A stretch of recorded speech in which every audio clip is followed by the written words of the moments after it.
Hello everyone, welcome to Focus Study Centre. जैसा कि आप लोग जान रहे हैं कि बोर्ड एग्ज़ाम 2026 क्लास 10th का परीक्षा बहुत ही नज़दीक है।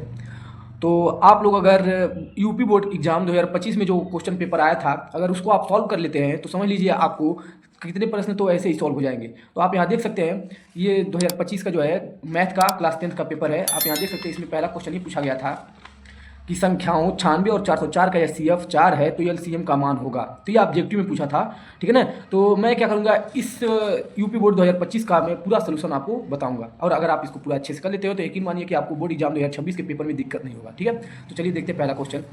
तो पहला क्वेश्चन यही है कि संख्याओं 96 और 404 का एचसीएफ 4 है तो उनकी एलसीएम का मान होगा।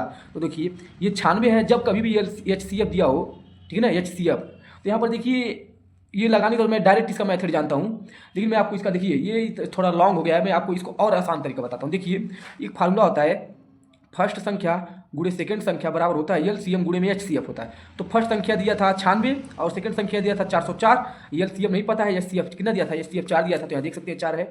ये क्या होगा, एलसीएम चाहिए तो एलसीएम यही रहेगा। ये कहाँ जाएगा, इसके डिवाइड में जाएगा तो हो जाएगा 96 गुणे 404 बटे में 4। ये जब इसको डिवाइड करेगा, ये इसको डिवाइड करेगा तो 4 दूना 8 हो जाएगा, और एक हासिल इसको देगा 4 चौका 16 हो जाएगा, गुणे में 400 इतना, और इन दोनों का आपस में जब मल्टीप्लाई करेंगे आएगा 96 96, इसका आंसर आ जाएगा। तो ये थोड़ा शॉर्ट मेथड है, ठीक है ना। हमने यहाँ क्या कर दिया है, एचसीएफ इसका निकाल दिया है। एचसीएफ नहीं निकाला था क्योंकि उसने पहले से एचसीएफ दिया था, तो आप ऐसे लगा देंगे, एक नंबर के क्वेश्चन है क्योंकि टिक लगाने वाला था, इसलिए इतना ही शॉर्ट रहना चाहिए, ठीक है ना। तो ऐसे लगा सकते हैं, ठीक है। अगला देखते हैं। अगला है बिंदु जो 2,5 की मूल बिंदु से दूरी क्या होगी। तो मूल बिंदु का मतलब ये होता है, देखिए ये जो है, ये वाई वाली है, ये एक्स वाली है, इसी को जहाँ ये कटान बिंदु होता है इसी को बोलते हैं मूल बिंदु, यानी कि 0,0। अब इस 0,0 से कह रहा है कि देखिए यहाँ पर मैं आपको इसका डायग्राम भी बनाया, 2,5 यानी एक्स पे 2 जाना है, और वाई पे मान लीजिए यहाँ 1 2 3 4 5 यहाँ पर आ गया। तो यहाँ पर मान लीजिए इसको अगर ज्यामितीय निरूपण अगर करेंगे तो यहाँ पर पॉइंट मिलेगा। तो यहाँ से कह रहा है इसके बीच की दूरी कितनी होगी, ये पूछा है, ठीक है ना। ये इतना पूछने को कह रहा है ये, तो ठीक है, ये 5 और ये 3 है, यही हमको पॉइंट बताया इनके बीच की दूरी कितना है। तो इनके बीच की दूरी का क्या होता है, आपको फार्मूला पता है, x2 minus x1, x2 minus का x1 का होल स्क्वायर प्लस का y2 माइनस का y1 का होल स्क्वायर। ये दूरी का फार्मूला था और अंडर रूट पर लगा रहता है। ये मान लीजिए जिसके बीच की दूरी निकालना है, ये मान लीजिए कोई भी दूरी रहता है, मान लीजिए ये भी इसके बीच की दूरी निकालना है, तो फार्मूले में रख देंगे, ठीक है ना। तो देखिए, ये मूल बिंदु जो होता है 0,0 है। अब देखिए दूरी क्या होता है, ये है 2, और 2 में से पहला x में से x वाले घटाएंगे, यानी 2 में से 0 जाएगा 0 का होल स्क्वायर, प्लस 5 में से अगर 0 जाएगा का होल स्क्वायर, तो 2 में से 0 जाएगा, सॉरी 2 में से 0 जाएगा 2 ही होगा, 2 का स्क्वायर 4 हो जाएगा, 5 में से 0 जाएगा तो 5 ही होगा, 5 का 25 हो जाएगा, दोनों जोड़ेंगे तो 29 यूनिट जो उसका आंसर आएगा उस पर टिक लगा देना है, ठीक है ना। आप लोग यहाँ देख सकते हैं, सारे क्वेश्चन में बार बार दिखाऊंगा नहीं, डायरेक्ट आपको सोल्यूशन कराते चलूंगा। तो देखिए, ये 29 था और यहाँ पर इसको 96 था। अगला जो ये है इसको लगाऊंगा, फिर इसको लगाऊंगा, ठीक है ना। तो ये मैं आपको सारे क्वेश्चन कराऊंगा, ठीक है। तो देखिए, अगला क्वेश्चन ये कहा था कि अंडर रूट 2 प्लस 10 45 डिग्री का मान होगा। तो देखिए, ये तो ऐसे ही रहेगा, और ये जो होता है 10 45 डिग्री का मान एक होता है, यानी इसका आंसर होगा, बस इतना ही सिंपल था यार। इसका देखिए, सेक स्क्वायर ए माइनस 10 स्क्वायर ए का मान होगा, तो एक होता है, ये फार्मूला है, तो ये रटना पड़ेगा आपको, फार्मूला था तो इसमें बताना कुछ ही नहीं थी, इसका मान एक होता ही है। अगला देखिए, समीकरण कह रहा है 2x प्लस 3y = 11 में यदि x का मान 1 है तो y का मान कितना होगा। तो देखिए क्या करना है, ये जो x का मान है यहाँ पर रख देंगे, तो 2 का 2 हो जाएगा, इधर प्लस का 2 होगा, उधर जाएगा तो माइनस का 2 हो जाएगा, तो 11 में से 2 जाएगा 9 बचेगा, 3 इसको जाकर 3 बार में डिवाइड कर देगा, इसका मतलब कितना आएगा, y का मान 3 आ जाएगा। देख लीजिए, वैसे ही लगाया गया है, ठीक है। अगला देखते हैं, यानी 3 पे इस पर टिक लगाना था। तो अगला देखते हैं, अगला क्वेश्चन है एपी 21,18,15 का कह रहा है वह पद जिसका मान कितना है -81 होगा, यानी पद बताना है कि कौन सा पद ऐसा होगा जो -81। देखिए, 21 के बाद 3 घटा 18, फिर 18 में से 3 घटा 15, ऐसे फिर 12 में से फिर 9, ऐसे घटते घटते घटते घटते जाएगा। एक समय ऐसा आएगा 0 आएगा, 0 की इधर फिर जाने लगे माइनस में आएगा। तो वही पूछ रहा है ऐसा कौन सा पद है जो -81 होगा। तो चलिए देखते हैं, ये पहला पद जो होता है ये होता है, इन दोनों में अंतर 3 का जा रहा है। तो देखिए, दूसरे पद वाले में से पहला पद घटाएंगे, तो देखिए यहाँ पर उसको सार्वधातुक डी बोला जाता है। तो 18 में से अगर 3 21 जगह घटाएंगे तो माइनस का 3 आएगा, माइनस में हो जाएगा, ठीक है ना। और कह रहा है माना ये जो हम मान लीजिए कि कौन सा पद है, हमने मान लिया एनवां पद जो होगा -81 होगा, मान लेते हैं अगर नहीं पता रहता तो। फिर इसका एनवां पद का फार्मूला होता है ए प्लस ब्रैकेट में n - 1 × डी होता है इक्वल टू -81 दिया ही है। ए का मान जो है 21 है, फिर प्लस में n - 1 n का मान ज्ञात करना, डी का मान जो है -3 है बराबर में 81। अब देखिए यहाँ क्या करना है, ये जो है इधर प्लस में है तो ये इधर 81 की तरफ जाएगा तो माइनस में हो जाएगा, इसके साथ गुणे में तो डिवाइड में आ जाएगा। तो 81 में अगर 21 जोड़ेंगे तो 102 हो जाएगा, और माइनस में 102 होगा, और बटे में 3 तो माइनस कट जाएगा, और 3 से इसको डिवाइड करेंगे तो 34 बार में कट जाएगा, ये 34 बार में तो हो जाएगा n - 1 इधर था, ये 34 बार में कटा, ये उधर आकर जुड़ जाएगा एक, तो हो जाएगा 35, यानी 35वां पद जो होगा वो कितना होगा, -81 होगा। अगला देखिए, अगला है कि एक थैले में 2 नीली और 3 सफ़ेद और 4 लाल गेंद हैं। इस थैले में से एक गेंद यादृच्छिक निकाली जाती है, इस गेंद के लाल नहीं होने की प्रायिकता क्या होगी। तो देखिए, ये कह रहा है कि यहाँ पर मेरे पास एक थैला है, ये एक थैला है, ठीक है। इसमें कह रहा है कितना है, 2 ब्लू है, फिर कह रहा है 3 जो है वो वाइट है, और फिर कह रहा है 4 जो है वो रेड है। तो कुल मिला कितने गेंद होंगे? 4 4 3 7 गुना हो गए, तो कुल मिला के 9 गेंद हो गए। और उसमें कह रहा है लाल नहीं आने की प्रायिकता, तो लाल नहीं आने की प्रायिकता इसका फार्मूला आता है अनुकूल परिणाम बटे में कुल परिणाम ये होता है। तो कुल परिणाम 9 था, उसमें से देखिए लाल गेंद नहीं आने की प्रायिकता, तो इसमें से कितने लाल गेंद है उसको हटा दीजिए। तो 4 लाल थे, 4 हटा दीजिए, बचा कितना 5, तो ऊपर कितना हो जाएगा 5, सॉरी 1 मिनट। हाँ, तो देखिए इसमें क्या होगा, तो ये जो आया था कुल परिणाम बटे में 9 होगा, और इसमें से लाल गेंद की प्रायिकता नहीं आनी चाहिए, तो यहाँ से बटे जितना वो पूछे जिसके बारे में बात करेगा वही ऊपर रहेगा, ठीक है ना। तो लाल गेंद नहीं, तो लाल गेंद की नहीं मतलब 4 था तो 4 यहाँ लिख देना है, बस इसका आंसर आपसे में 4/9 दिया, उस पर टिक लगाना था। अगला देखिए कह रहा है किसी घटना कि अवश्य घटित होने की प्रायिकता ये 100% होती है। देखिए कोई घटना जब अवश्य रूप से घट रही है इसका मतलब वो 100% है, 100% घटेगी। आप परसेंट का निशान जब हटाते हैं बटे 100 आ जाता है, और जब इसको काटेंगे तो एक ही तो आएगा, इसलिए 100% मतलब 1 होगा। अगला देखिए दिए गए चित्र में कह रहा है यदि डी जो है समांतर है बीसी के, तो डी बटे बीसी का मान होगा। चलिए देखते हैं चित्र, पहले देख लेते हैं। देखिए ये चित्र था, और इसमें कहा था एडी मान 3 दिया था, और डीबी मान 6 दिया था, और ए का मान जो है 2 दिया था, और ए का मान 4 है। तो इसमें देखिए हमसे इसने क्या पूछा था, कहा था कि ए डी अब बटे में क्या है, तो ए बी, ठीक है ना। ये सेल्स पर में लग सकता है, क्वेश्चन देखते हैं क्या कहा है। इसने कहा है कि डीई बटे में बीसी ज्ञात करना है। तो चलिए देखते हैं कैसे लगेगा। तो देखिए इसने क्वेश्चन मार्क यहाँ पर किया है, क्वेश्चन मार्क देखिए ये ज्ञात करना, और कहा है कि डीई जो है समांतर बीसी के, डी जो है समांतर बीसी के। इसका मतलब जब दो त्रिभुज में कोई दो भुजाएं समांतर हो तो थेल्स पर में लगा सकते हैं। तो अतः थेल्स पर में से देखते हैं एडीई, और कह सकते हैं कि त्रिभुज है एबीसी, ये दोनों समरूप है, मतलब समरूप है। आप देखिए 1 नंबर का क्वेश्चन है तो इसको प्रूफ तो करना नहीं है, इसलिए ऐसे कह देंगे कि ये त्रिभुज जो है, ये वाला त्रिभुज इस त्रिभुज के समरूप है, असमरूप है, अतः संगत भुजाओं का अनुपात क्या होगा, बराबर होगा। तो संगत भुजाओं का अनुपात जो देखिए कैसे बराबर होगा, तो जितना देखिए डीई जो होगा बटे में बीसी, डीई बटे में जो बीसी होगा, ध्यान समझिए डीई बटे में बीसी, और इससे एडी बटे में क्या हो जाएगा ए बी, संगत भुजाओं का अनुपात होगा, ऐसे बराबर होगा ए बटे में ईसी, ये बटा में ये बटा में ये, और इसे ये बटा में ये सब होंगे। तो अब देखिए एडी हम देखते हैं एडी, तो एडी का मान देखिए 3 है तो 3 रख दिया, और ए बी तो ए बी कुल मिला के कितना हो जाएगा, ये 9 हो जाएगा, क्योंकि यहाँ से यहाँ जोड़ेंगे तो 9 हो जाएगा। तो इसको काटेंगे जब तो 3 कदम 3, और ये हो जाएगा 3 कदम 3, 3 3 का 9 हो जाएगा। हमसे जब हम एडी का मान पता चल गया यही तो डी है, तो इसका मतलब इसका भी आंसर कितना आएगा 1/3 आएगा। तो 1 नंबर का क्वेश्चन था, इसलिए इतना शॉर्ट में लगाना है, ठीक है। अगला देखते हैं, कह रहा है एक बिंदु जो है वो क्यू से एक वृत्त पर स्पर्श रेखा की लंबाई, ये तो क्वेश्चन बहुत ही इंपॉर्टेंट है मेरी तरफ से, क्योंकि बार बार पूछा जाता है ये क्वेश्चन, ठीक है ना। बहुत बार क्वेश्चन पूछा गया, आप इसको मेरा जो 2023 का 2024 का जो क्वेश्चन पेपर उसमें उठा के देखिए, क्वेश्चन बार बार पूछा जा रहा है। तो देखिए एक बिंदु क्यू से कह रहा है कि एक वृत्त पर स्पर्श रेखा थी, क्यू है, इस पर स्पर्श रेखा की लंबाई कह रहा है कि 24 सेंटीमीटर है। फिर कह रहा है कि क्यू की केंद्र से, जो क्यू है उसके केंद्र से कह रहा है दूरी जो है 25 सेंटीमीटर, इसकी त्रिज्या ज्ञात करना है। तो इसका मैं ट्रिक बताया हूँ, यहाँ पर स्पर्श रेखा और ये त्रिज्या के बीच में 90 डिग्री कोण बनता है। तो 90 डिग्री कोण बनता है, इसके सामने भुजा जो होती है कर्ण होती है, तो कर्ण सबसे बड़ी भुजा है। तो कभी भी अगर कर्ण दिया हो और उसमें से किसी छोटी भुजा का मान दिया हो, तो उसमें बड़ी का भुजा का वर्ग करके छोटी भुजा वर्ग करके घटा देते थे, आंसर ऑटोमेटिक पता चल जाएगा। तो ये हो जाएगा 625, हो जाएगा 576, 625 में से 576 घटाएंगे 49 आएगा, 49 कितने का स्क्वायर है 7 का, डायरेक्ट आंसर 7 यहाँ लिख जाएगा, ऐसे हो सकता है, ठीक है।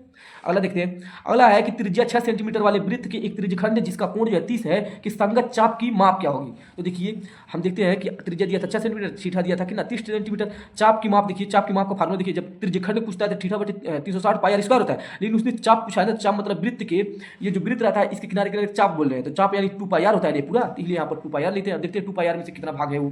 तो देखिए थीटा मान 30 और बटे में 360, 2 पाई, पाई मान 22/7, यहाँ पर देखिए पाई मान नहीं रखना रहता, ठीक है। 1 नंबर का क्वेश्चन इसलिए पाई मान नहीं रखना रहता, ठीक है ना। और ये गुणे में 6, तो ये 0 0 कटा, और 3 कदम 3 ये कट जाएगा एक बार में, आई 3 कदम 3 3 में 6 12 बार में नीचे वाला कटा, आई हो जाएगा 6 दूना 12, और इसका मतलब पाई यहाँ पर, तो 12 कट गया यानी पाई सेंटीमीटर इसका आंसर आएगा, ठीक है ना। क्योंकि चाप है, चाप जो होता है दूरी होता है, दूरी मतलब सेंटीमीटर, इसका आंसर मात्रक दिया था। तो अगला देखते हैं, अगला क्वेश्चन है 3 सेंटीमीटर त्रिज्या की एक ठोस बेलन की ऊंचाई 5 सेंटीमीटर है, एक समान त्रिज्या का अर्धगोला उसके शीर्ष पर रखा है, इस ठोस का कुल पृष्ठीय क्षेत्रफल ज्ञात। ये क्या है, ये बेलन है, इस बेलन पर अर्धगोला रखा गया था, इसके पूरी पृष्ठीय क्षेत्रफल ज्ञात करना है। देखिए क्या बोला पहले, इसका कह रहा है कि बेलन की ऊंचाई जो है 5 सेंटीमीटर है, यहाँ से लेकर यहाँ तक कितना है 5 सेंटीमीटर। तो हम लिखेंगे देखिए बेलन का तथा अर्धगोले की त्रिज्या जो होगी 3 सेंटीमीटर की, इसने कहा था। देखिए यहाँ पर दिया 3 सेंटीमीटर है, देखिए 3 सेंटीमीटर कहा है कि 3 सेंटीमीटर त्रिज्या, इसका मतलब इसका भी जब त्रिज्या 3 सेंटीमीटर है तो इसका भी वही होगा, दोनों सेम होगा, इसलिए लिखा गया बेलन तथा अर्धगोले की त्रिज्या जो होगी r बराबर 3 सेंटीमीटर, बेलन की ऊंचाई जो 5 सेंटीमीटर। तो जब सोचिए जो अर्धगोला है उसकी त्रिज्या 3 सेंटीमीटर, तो उसकी ऊंचाई भी कितना होती है 3 सेंटीमीटर ही होती है, ठीक है ना। तो देखिए ठोस का पृष्ठीय क्षेत्रफल निकालना है, तो पहले लिखेंगे बेलन का पृष्ठीय क्षेत्रफल और ये अर्धगोले का पृष्ठीय क्षेत्रफल। बेलन का होता है पृष्ठीय क्षेत्रफल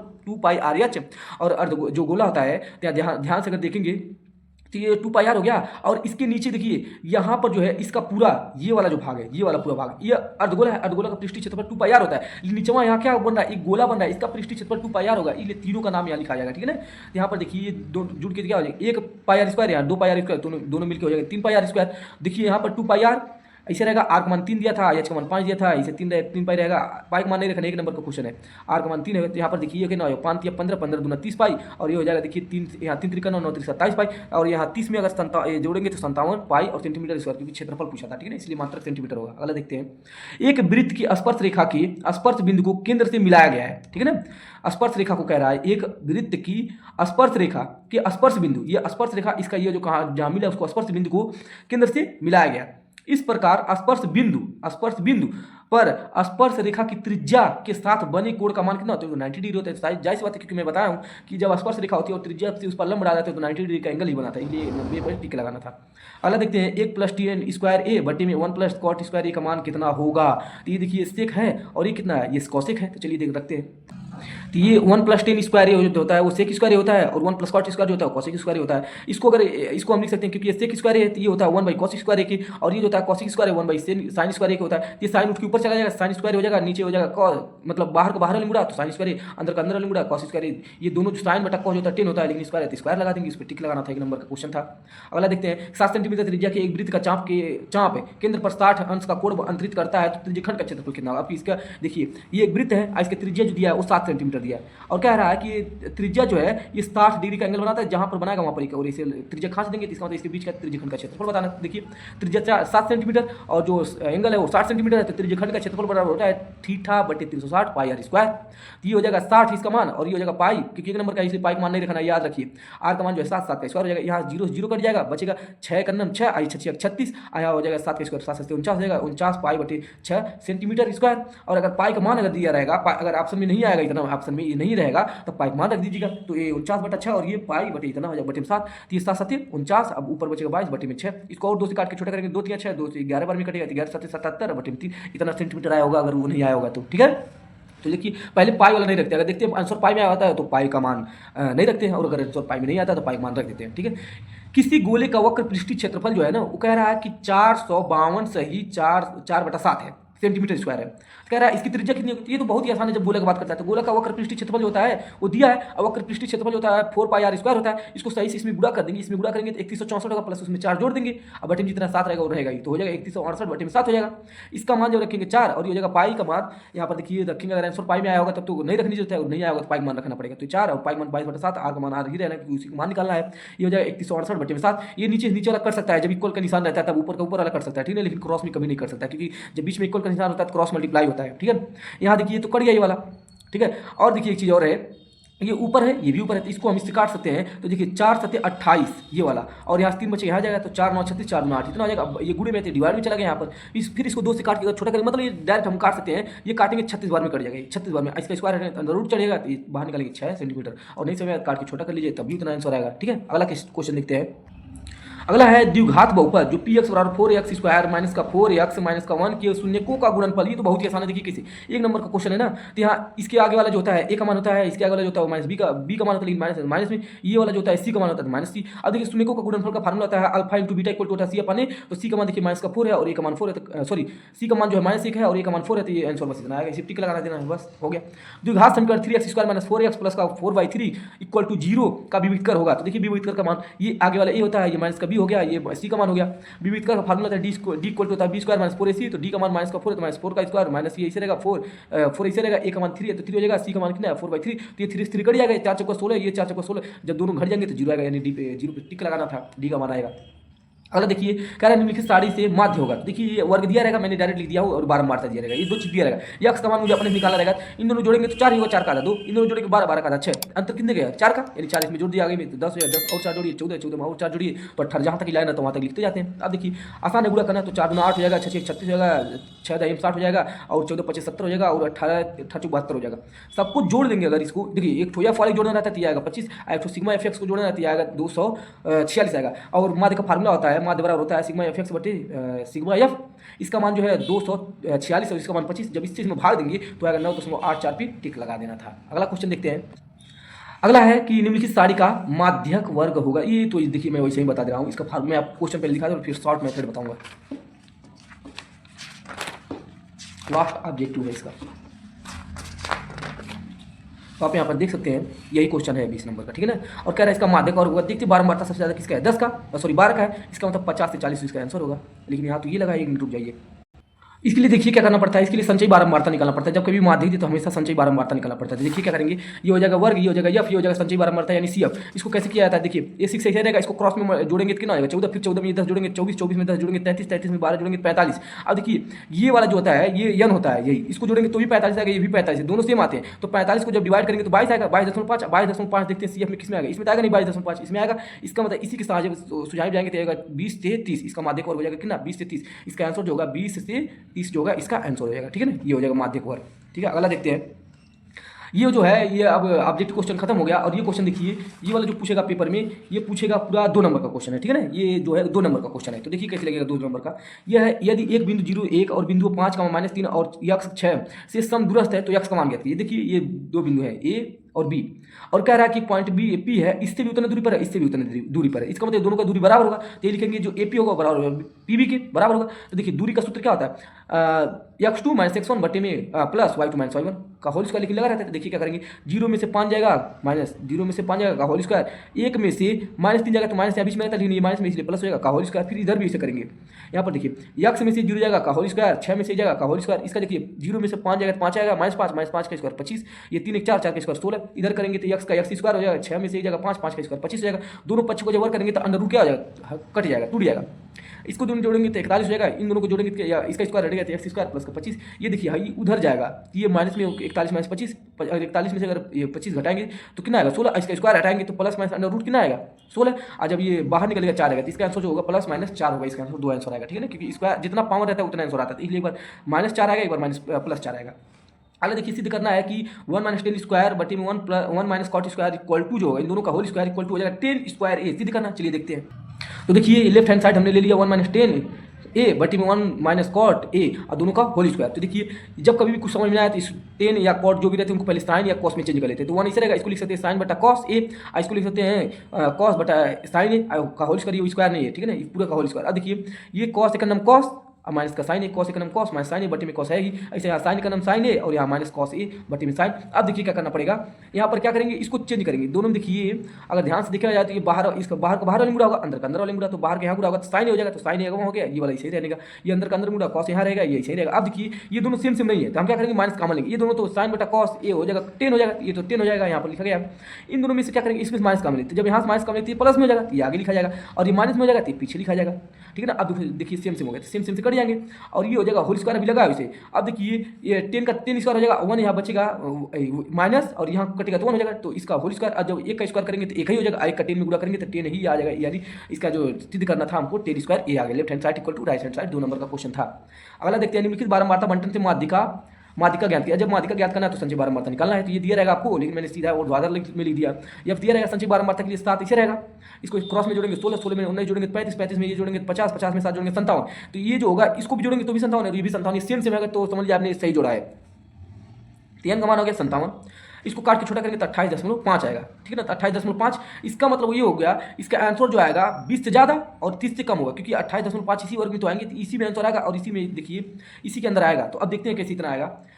तो देखिए पहला जो ये वाला होता है जहाँ पर देखते हैं कि सबसे ज़्यादा इसमें बारंबारता किसका है 90 का, तो 90 का बारंबारता इसका मतलब एफ हो गया। इसी के सीधा जाते हैं और ऊपर एक स्टेप जाते हैं तो 16 आता है, ये क्या होता है, तो संचयी बारंबारता सी एफ होता है, इसलिए मैंने इसको सी एफ लिख दिया। इन दोनों में अंतर जो चल रहा है 10 का, इसलिए एच हो गया। और जो इसी के सीधा जहाँ एफ था उसके सबसे आगे आते थे एल जो होता है, ये 20 हो गया, ठीक है ना। ये रख देंगे, माध्यिका का फार्मूला ये होता है एल प्लस ब्रैकेट में n/2 माइनस सी एफ बटे में एफ इंटू एच होता है, तो एल का मान 20 हो जाएगा। और इसको जो काट के यहाँ रखा हूँ तो देखिए पे 28.5 माइनस का ये सी एफ का मान 16 है, देखिए 16 यहाँ पर होगा 16 बटे में एफ का मान 19 है तो 19, और एच का मान जो है 10 था, यहाँ पर देखिए तो 10 हो गया।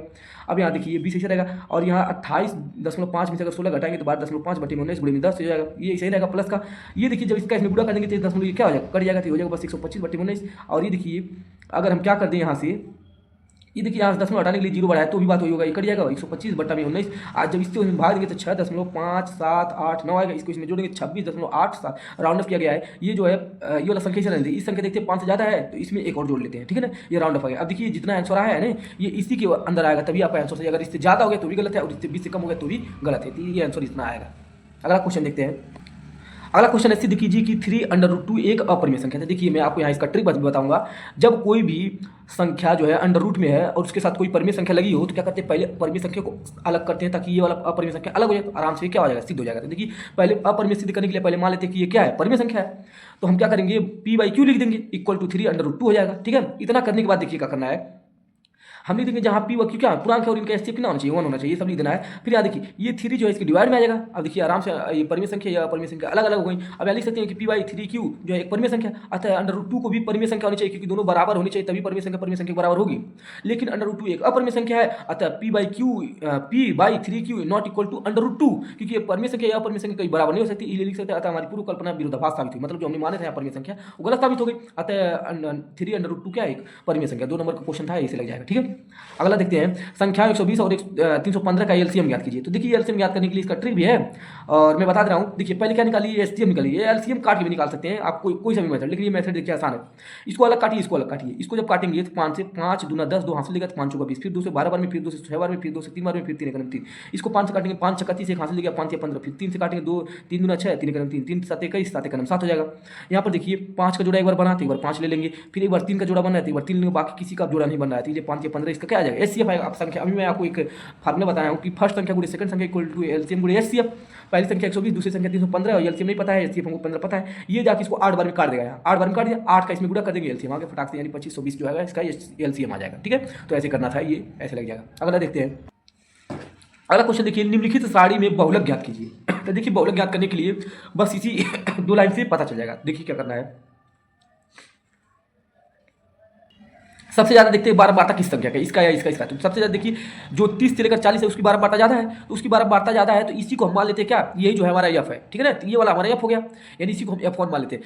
तो ये वाला हो जाता है F1, इसी के ऊपर वाला जो होता है F0, इसी के नीचे वाला जो होता है F2, इसी के सामने जो जाते हैं आगे वाला L हो जाता है। ठीक है, अंतर देख लेते हैं 10 का अंतर है, तो H का माना जाएगा। तो देखिए L का मान 30 हो गया, F1 का मान 21 हो गया, F0 का मान 18 हो गया और F2 का मान कितना हो गया, 15 हो गया और H का मान 10 का चला 13 हो गया। अब देखिए इसका फार्मूला क्या होता है बहुलक का, यल प्लस ब्रैकेट में होता है F minus F1 minus F0 बट्टी में 2F1 माइनस का F0 माइनस का F2 गुणे में H हो जाएगा। अब देखिए ये पूरा मान जो है इस समीकरण में रखा हूँ, तो देखिए L का मान 30 है और ये F1 का मान 21 है और F0 का मान 18 है, 2 ऐसे रहेगा, F1 का मान 21 है और ये 18 है और ये माइनस का 15 हो जाएगा। ठीक है ना, अब देखिए 21 में से 18 जाएगा, 3 बचेगा, ये 21 गुना 42 और ये दोनों जोड़ लेंगे, अगर 3 दोनों को जोड़ेंगे तो हो जाएगा 33, तो 42 में से 33 गुणे में H रहेगा, तो देखिए 30 ऐसे रहेगा, ये हो जाएगा 3 और इसमें घटाएंगे 9 गुणे में 10, तो हो जाएगा 10 3 30 बट्टी में 9 रहेगा ही। अब इससे जब इसमें भाग दे देंगे तो देखिए काट के छोटा किया गया है 3 से, 3 9 30 और 3 3 9, इससे जब इसमें भाग देंगे 3.33 आता जाएगा और 3 और ये जोड़ेंगे 33 और 33.33 आएगा। अब देखिए जो है 33.3 और इसका आंसर भी देखिए इसी के अंदर में आया, इसलिए आंसर क्या होगा, सही होगा। कम आ गया तो भी गलत, ज्यादा आ गया 40 से तो भी गलत हो जाएगा। ठीक है, अगला देखते हैं।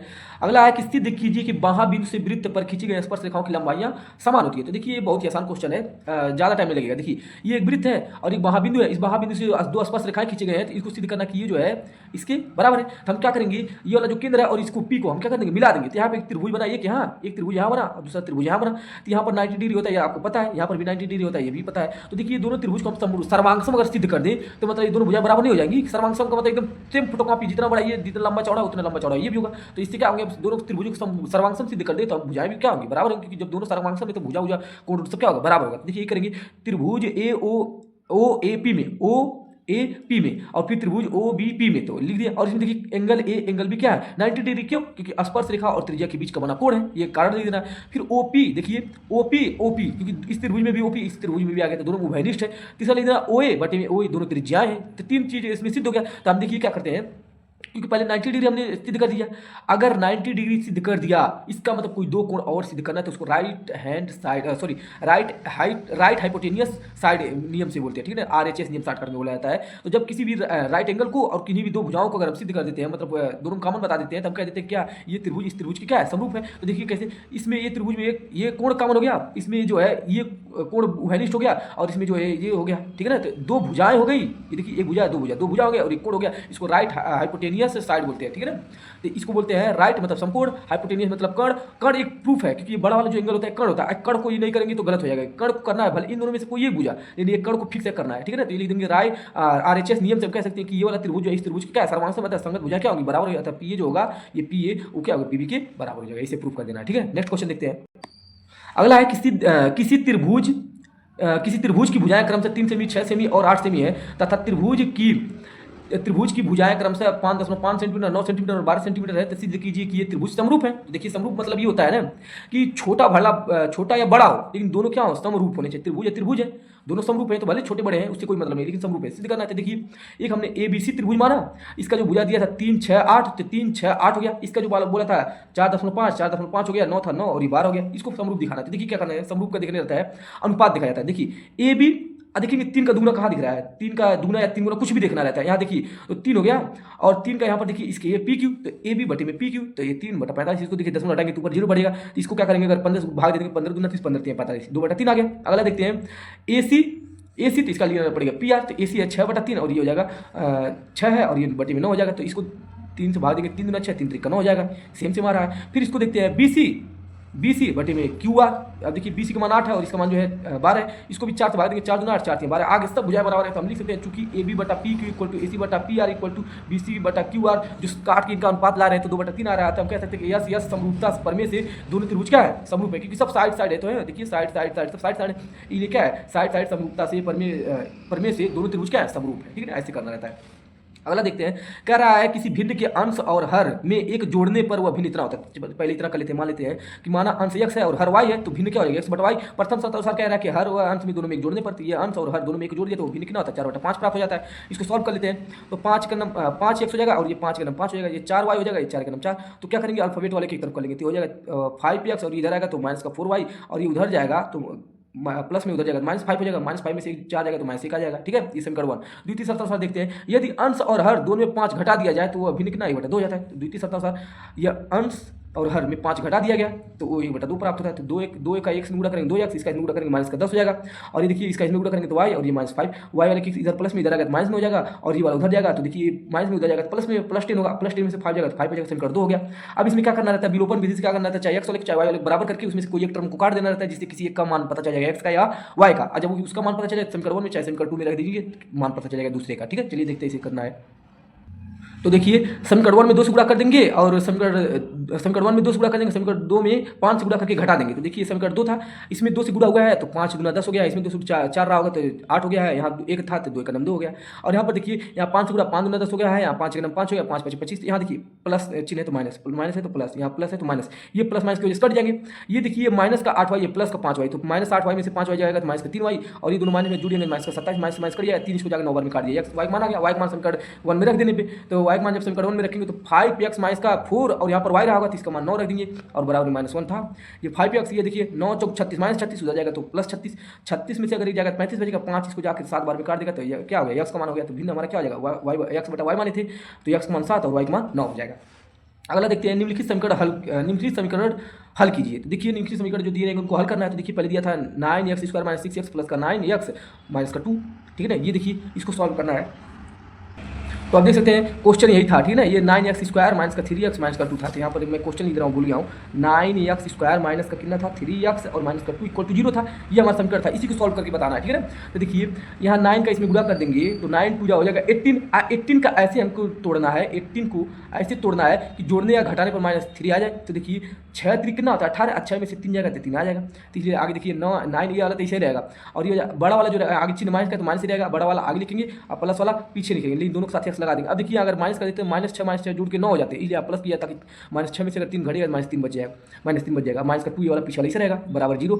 इन दोनों देखिए 3 यहाँ भी आएगा 3 इसमें भी आएगा, तो 3 कॉमन ले लिया, यहाँ भी x भी कॉमन ले लिया, तो यहाँ से 3 निकला तो एक बार 3 बचा, यहाँ से एक बार x निकला तो एक बार x बचा, यहाँ से 3 निकल जाएगा, 3 × 2 होता है, 3 × 2 तो 3 निकलेगा 2 बचे, यहाँ देखिए प्लस है तो प्लस लेंगे, यहाँ कुछ नहीं कॉमन है तो 1 कॉमन होता है, तो यहाँ 3x और माइनस का 2 इसे बच जाएगा बराबर में 0, दोनों में कॉमन होते हैं तो एक बार इनको ले लेते हैं, और ये वाला 3x प्लस कॉमन है इसे इधर ले दिए, यहाँ से इसको सॉल्व करेंगे 3x - 2 = 0, एक बार 0 इसको 0 बराबर में रखेंगे तो ये माइनस में उधर जाएगा प्लस में जाएगा, और ये इंटू है तो डिवाइड में आएगा, तो x मान इतना आ गया एक ठो, इसको एक बार 0 बराबर में करेंगे तो प्लस में उधर जाएगा तो माइनस में जाएगा -1, और ये डिवाइड में आ जाएगा क्योंकि गुणे में है तो इतना आ जाएगा, ये सॉल्व करना था। ठीक है, अगला क्वेश्चन देखते हैं, कह रहा है कि वह AP ज्ञात कीजिए जिसका तीसरा पद 16 है और सातवां पद कितना है 5 है, सातवां पद पांचवें पद से 12 अधिक है। तो चलिए देखिए पहले तीसरा पद क्या दिया था, A3 बराबर दिया था 16, तो इसका A3 है तो इसका ट्रिक होता है यहाँ जितना रहता है उससे कम 2D लिखते हैं, तो A ऐसा रहेगा A + 2D ये हो जाएगा, और 16 समीकरण 1 हो गया। देखते हैं अगला क्या है।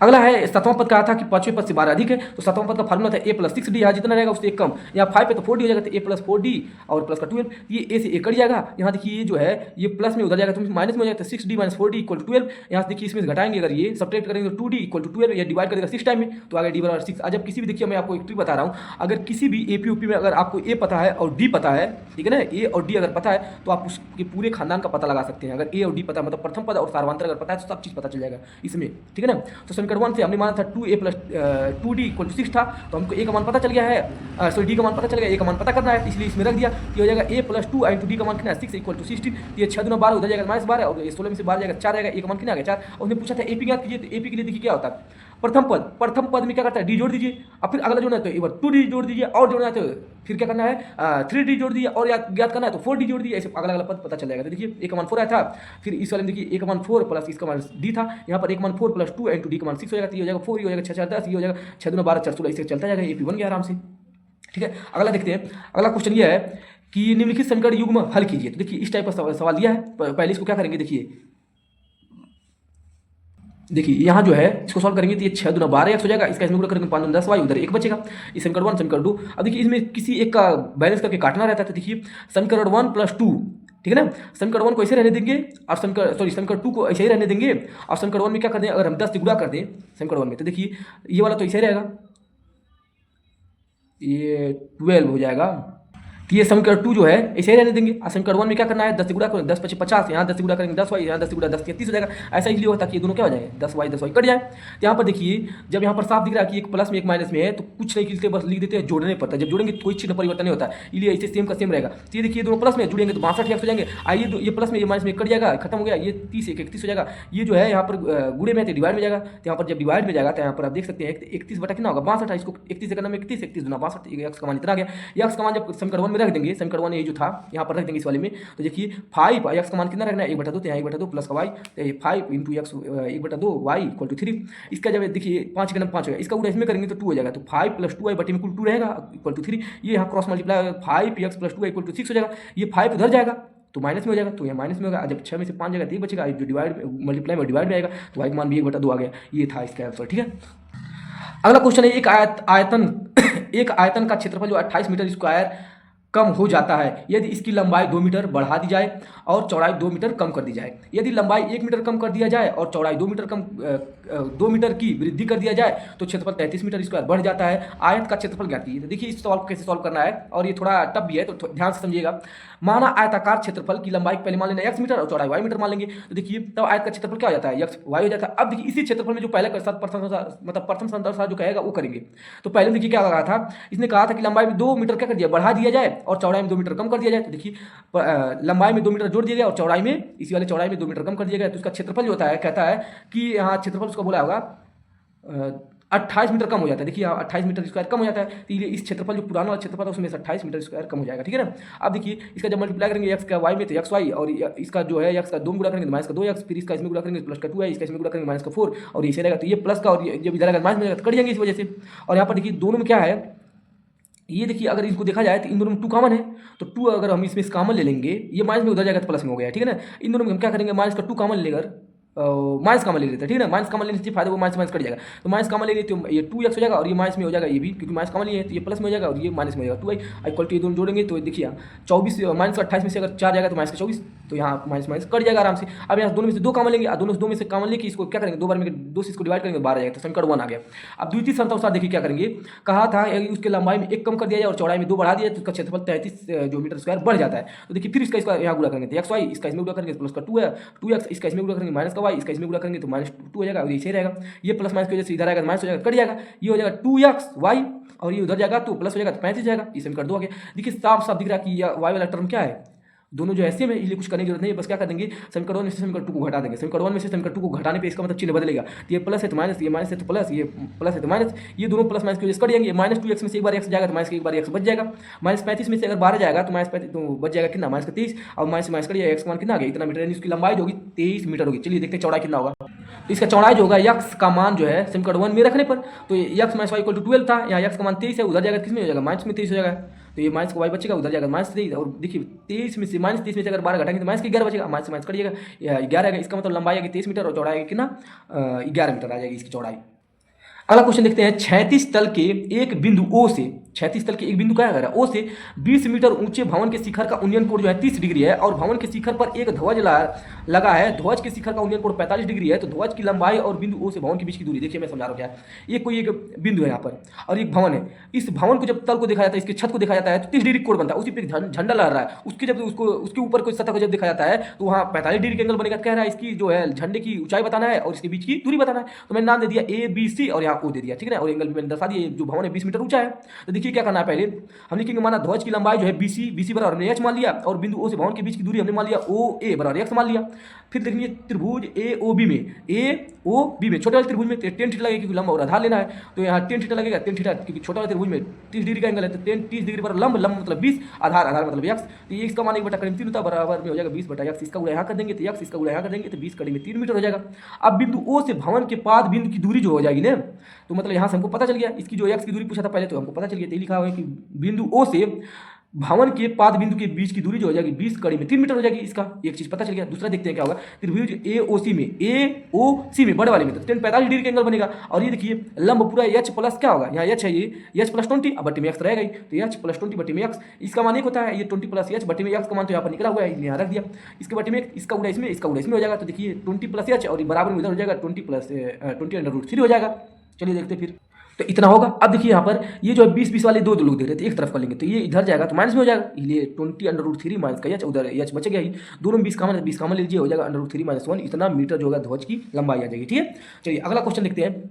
अगला क्वेश्चन है कि एक नदी के पुल के किसी बिंदु से नदी के सम्मुख किनारों के अवनमन कोण क्या रहा क्रमशः 30 और 45 है। यदि पुल किनारों से 4.5 मीटर क्या है ऊंचाई पर हो तो नदी की चौड़ाई ज्ञात कीजिए। ये देखिए एक पुल है और ये पुल ऐसे होता है, ठीक है ना। और यहाँ इसने बोला है कि इसकी बिंदु जो ऊंचाई जो है यहाँ से 4.5 मीटर है। कह रहा है इसका अनुमान कोण यहाँ देखा जाता है तो 30 डिग्री बन रहा है, इधर देखा जाता है 45 डिग्री बनता है। तो इसका मतलब ये भी जेड का नियम लग रहा है, यहाँ पर 33 बनेगा, ये भी क्या होगा 45 डिग्री बनेगा। तो इसकी चौड़ाई पूछना है तो हमने मान लिया यहाँ पर ये लंब डाल दिया यहाँ पर, ठीक है ना। अब देखिए इसके बीच का यहाँ एंगल है, इसका हमने एच मान लिया क्योंकि दोनों में एच आएगा। तो हमने क्या करेंगे, पहले इसके आधार निकालेंगे 33 डिग्री लगा के, एक बार इसके आधार का वाई निकालेंगे, दोनों एक्स वाई को जोड़ देंगे तो आराम से इसका चौड़ाई पता चलेगा। तो यही काम करने वाले। देखिए माना नदी का चौड़ाई जो है AB बराबर x + y है, तो DPB में देखिए डी कहाँ है DPB में। अब यहाँ पर देखिए लंब और आधार की बात है 10 लगेगा तो 10 45 डिग्री लेंगे, 10 45 डिग्री लंब हमारा 4.5 है और बटी में आधार y हो जाएगी। यहाँ इसका मान 1 होता है, ये 4.5 बटी में तो y का नम y बराबर 4.5 मीटर, y का मान पता चल गया, x का निकालना है। तो अब क्या लिखेंगे DPA में 33 डिग्री। अब देखिए ये हो जाएगा 4.5 लंब वही रहेगा, आधार जो है x हो जाएगा, इसका मान 1 बटा करीब 3 होता है, ये 4.5 x हो जाएगा। तो इसका इसमें गुणा करेंगे तो x हो जाएगा, इसका इसमें गुणा करेंगे 4.5 करीब 3 मीटर हो जाएगा। x का मान y मान आ गया, दोनों जोड़ लेंगे, लिखेंगे नदी की चौड़ाई बराबर x + y, तो x का मान इतना और y का मान इतना आएगा। दोनों में 4.5 कामन ले लिए तो √3 + 1 मीटर हो जाएगा। जो इसका मान होता है ना वो होता है 1.732 होता है, तो 1 और 1 कितना हो जाएगा 2 हो जाएगा। इसका जब इसमें गुणा करेंगे तो आएगा 12.294 मीटर इसकी चौड़ाई आ जाएगी। अगला देखते हैं, कह रहा है 14 मीटर भुजा के ठोस लकड़ी के घन, तो ये घन है, कह रहा को छील कर एक महत्तम गोला बनाया जाता है। तो छीली हुई लकड़ी का आयतन ज्ञात कीजिए। जो उसपे से लकड़ी है, देखिए क्या करना है, पहले आपको एक आयतन लेना है और कह रहा है 14 सेंटीमीटर भुजा के ठोस लकड़ी के घन को छील कर एक महत्तम गोला बनाना है। तो यहाँ से क्या करना है, महत्तम गोला वहाँ से काट कर मतलब निकालना है। तो वही कह रहा है कि जितना उसको छील कर निकाला गया उसका आयतन बताइए। तो हम पहले क्या लिखेंगे, घन की भुजा 14 सेंटीमीटर है, तो गोले का जो व्यास होगा, गोले का व्यास क्योंकि इसका जो भुजा है अगर पूरा 14 है तो इसका जो गोले का व्यास होगा 14 होगा। ये लिखा है गोले का व्यास बराबर ठोस लकड़ी के घन का भुजा। तो हम त्रिज्या निकालना है, तो त्रिज्या निकालेंगे क्योंकि व्यास जो होता है 2r होता है, तो यहाँ से r का मान निकालेंगे तो जाकर 2 टाइम्स 7 टाइम्स में डिवाइड कर देंगे, r का मान पता चल गया। अब देखिए क्या करना है, घन का जो आयतन है वो भुजा क्यों होता है और ये दिया था 14, तो 14 का क्यू बराबर होता है 2744 सेंटीमीटर क्यू।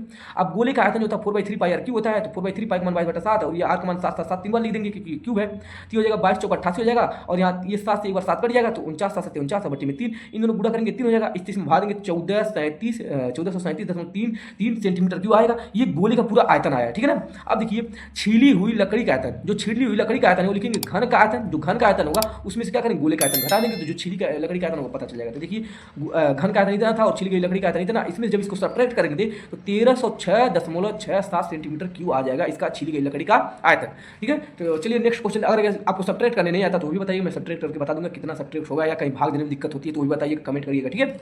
अगला देखते हैं चित्र में दो संकेंद्री वृत्तों जिनका केंद्र जो है वो है और जिनकी त्रिज्याएं जो है 14 सेंटीमीटर और 7 सेंटीमीटर है के चाप जो है ए बी, इसको चाप ऐसे बोलते हैं चाप, और कह रहा है कि सी डी चाप है, तो एंगल ए ओ बी का बराबर 30 है, तो छायांकित भाग का क्षेत्रफल ज्ञात कीजिए। तो देखिए ये चित्र में दिया रहेगा, आपको दिखा सकते हैं, ये चित्र जो है ऐसे दिया रहेगा आपको, देखिए ये जो है आपको ऐसे दिया रहेगा, ठीक है ना, यही वाला है, मैं यही सॉल्व करने जा रहा हूँ, यही लास्ट क्वेश्चन है। देखिए तो क्या करना है, ये चित्र में दिया रहेगा, कह रहा है इस जो पूरा इसकी लंबाई है ना त्रिज्या का 14 सेंटीमीटर, तो ये बड़ा त्रिज्यखंड है तो 14 सेंटीमीटर, ये छोटा त्रिज्यखंड है तो 7 सेंटीमीटर होगा। हमने नाम दिया ए ओ है, ये बी और ये सी डी, ये चाप है ए बी और एक चाप है सी डी। तो कह रहा है कि इसमें जो है, इसमें देखिए ज्ञात करने के लिए कह रहा है छायांकित भाग का, ये देखिए छायांकित भाग क्या है ना, ये इसी का क्षेत्रफल ज्ञात कर रहा है। तो देखिए मेरा क्या पहले समझा दे कैसे करना है। पहले हम क्या लेंगे, त्रिज्यखंड का फार्मूला लगा के इस पूरे का क्षेत्रफल निकालेंगे, ठीक है ना, पूरे का क्षेत्रफल, फिर इस वाले क्षेत्रफल का निकालेंगे, इस वाले छोटे का क्षेत्रफल निकालेंगे, उसके बाद बड़े वाले क्षेत्रफल में छोटा वाला क्षेत्रफल घटा देंगे, तो यही तो बचेगा।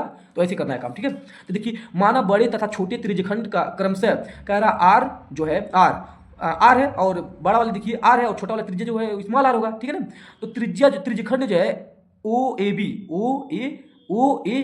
का क्षेत्रफल थीटा बटे 360 पाई आर स्क्वायर, क्योंकि बड़ा वाला त्रिज्या नहीं है, बड़ा वाला थीटा का मान देखिए 30 डिग्री है दोनों के लिए, तो 30 बटा 360, ये पाई का मान पाई रहेगा और ये गुणे आर का मान क्योंकि 14 है त्रिज्या, तो 14 गुणे 14 दो बार लिखेंगे। यहाँ पर देखिए अब क्या करना है देखिए यहाँ पर जो है ना इसको काटना नहीं है, ठीक है ना, ये गलत हो गया, ठीक है ना, इसको काटना नहीं है, इसको रहने दीजिए, इसको बस यहाँ पर कर लीजिए। ये जो आ गया क्या है, बड़े त्रिज्यखंड का क्षेत्रफल। अब देखते हैं छोटे त्रिज्यखंड का क्षेत्रफल ओ सी डी में, तो ओ सी डी में थीटा बटे 360 होगा ही, अब पाई यहाँ छोटा त्रिज्या आती है इसलिए आर स्क्वायर। अब देखिए लिखेंगे छायांकित भाग का क्षेत्रफल बराबर बड़े त्रिज्यखंड का क्षेत्रफल माइनस छोटे त्रिज्यखंड का क्षेत्रफल, ऐसे आंसर जल्दी से आएगा। चलिए देखते हैं। तो देखिए लिखेंगे छायांकित भाग का क्षेत्रफल बराबर त्रिज्यखंड ओ ए बी का क्षेत्रफल, यानी बड़े वाले को बोला है ओ ए बी का क्षेत्रफल, माइनस क्या करना है त्रिज्यखंड ओ सी डी का क्षेत्रफल, ओ सी डी का क्षेत्रफल ये करना है। अब देखिए ये वाला जो था दोनों का थीटा तो 360 ही होगा, ये वाला देखिए 30 बटा 360 पाई आर स्क्वायर बड़ा वाला, ये माइनस छोटा वाला 30 बटे 360 पाई आर स्क्वायर, दोनों में 30 बटा 360 और पाई दोनों कॉमन है तो कॉमन लिया, यहाँ बचेगा आर स्क्वायर, यहाँ बचेगा स्मॉल आर स्क्वायर, ये कटेगा 0 0 कटा 3 का नाम 3 आए 3 से इसको काटेंगे 3 का नाम 3 3 दूना 6 हो जाएगा और पाई से रहेगा। इसका हो जाएगा, इसका दिया था 14 का स्क्वायर हो जाएगा, ये 7 है तो 7 का स्क्वायर, तो देखिए ये क्या हो जाएगा, इतना रहेगा, पाई का मान 22 बटा 7 रख दिया, इसका हो जाएगा 196 होता है इसका स्क्वायर 14 का और 7 का होगा 7 49। तो देखिए ये जब इसमें सब्ट्रैक्ट होगा इसका, इसमें देखिए ये क्या हुआ है, 2 से अगर हम इसको काट देंगे 2 छक्का 12 और 2 से इसको काटेंगे 11 बार में, 11 करने में 11 और ये 6 बार में 6 7 42 हो सकता है। यहाँ जब इसको सब्ट्रैक्ट करेंगे तो 147 आएगा। अब देखिए 7 से इसको काटेंगे 11 तो ऐसे रहेगा, 7 से इसको काटेंगे 7 दूना 14 7 के 7 21 बटे में 6।